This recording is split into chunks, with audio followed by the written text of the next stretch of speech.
Determining end behavior. As we have already learned, the behavior of a graph of a polynomial function of the following form will either ultimately rise or fall as x increases without bound, and will either rise or fall as x decreases without bound.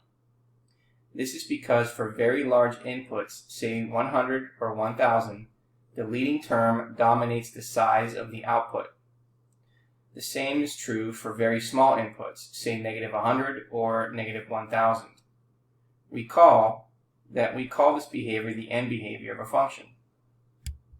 As we pointed out when discussing quadratic equations, when the leading term of a polynomial function is an even power function, as x increases or decreases without bound, and the output increases without bound. When the leading term is an odd power function, as x decreases without bound, then the output also decreases without bound. As x increases without bound, then the output also increases without bound. If the leading term is negative, it will change the direction of the end behavior. So we're going to take it figure 11 to summarize all these four cases. So in this first scenario here, we have an even degree. Even degree tells us if we have a positive leading coefficient, it's going to rise on the left and rise on the right. And recall, this is the end behavior. As x is approaching positive infinity, then the function is approaching positive infinity. Okay, so let's go ahead and write that in there.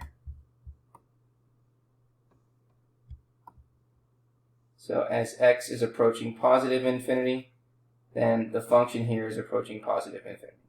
Okay, and likewise, as x is approaching negative infinity, we can see that the function is approaching positive infinity.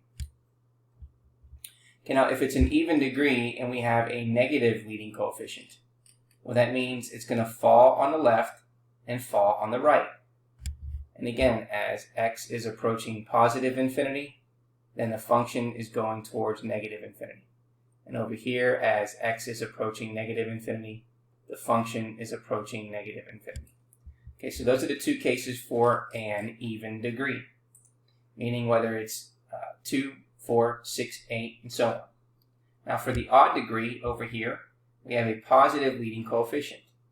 When a subscript n is greater than 0, it's going to fall on the left and rise on the right. And again, that's because the behavior tells us that as x is approaching positive infinity, then the output of the function is approaching positive infinity. And then again, on the left side, as x is approaching negative infinity, then the function is also approaching negative infinity.